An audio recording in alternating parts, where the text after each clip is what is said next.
Some fears make sense. Darkness, falling from a height. Snakes, fine, we get those. But why would someone be afraid of a walnut or a peach? At first, it sounds ridiculous. But fear is not about logic. It's about memory. The brain does not fear objects. It fears meaning. Maybe as a child, something got stuck in your throat. Maybe you experienced a choking sensation. Maybe someone scared you. Maybe your body had a strong allergic reaction. In that moment, the brain makes an association. Walnut equals danger. Peach equals bad feeling. And once that pairing is created, it does not disappear easily. Because the brain runs on an old operating system, and that system is built to exaggerate danger. At the center of this alarm system is a small, almond-shaped structure, the amygdala. The amygdala is fast. Logic is slow. The moment a possible threat is detected, the amygdala fires. Heart rate increases. Breathing changes. Muscles tighten. Meanwhile, the prefrontal cortex, the part that plans, analyzes, reasons, has not fully come online yet. That's why in moments of fear, logic feels helpless. But it's not that logic is weak. It's about priority. The old system says, survive first, think later. Without that system, we would not be here today. The problem is this. That operating system was designed for snakes. We live in a world of emails, social pressure, childhood imprints, and sometimes walnuts. Some fears are evolutionarily prepared. Heights, darkness, snakes. The brain is wired to learn those quickly. But walnuts? Peaches? Usually one of three things is happening. There was a past experience. There is a heightened bodily sensitivity. Or the object triggers a feeling of loss of control. Some people are born with a more sensitive nervous system. They feel physical sensations more intensely. The texture of a peach is not mildly fuzzy. It can feel overwhelming.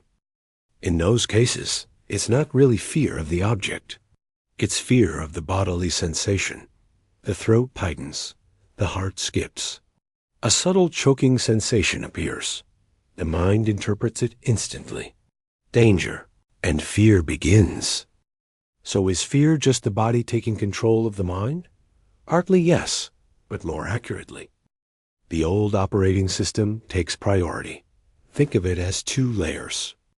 The old layer is fast. The newer layer, the rational mind, is slower. When a threat is perceived, the amygdala activates. The prefrontal cortex is temporarily suppressed. The first 1 to 3 seconds are automatic. That's biology, but control is not permanently lost. Because regulation does not begin during the spike of fear. It is built before and after it. Logic does not come back by saying, "Don't be afraid." Logic comes back when the body calms down. The brain constantly checks, is the body calm? Yes. Then the threat must not be real. That's why all effective techniques are physical. Slow the breath, relax the shoulders, steady the gaze. Feel the ground under your feet. These are not tricks. They are signals to the nervous system. There is no fire. When there is no fire, reason returns, and real change happens here. The alarm goes off. You do not run. You do not die. The system updates. Each time this happens, the alarm becomes less intense.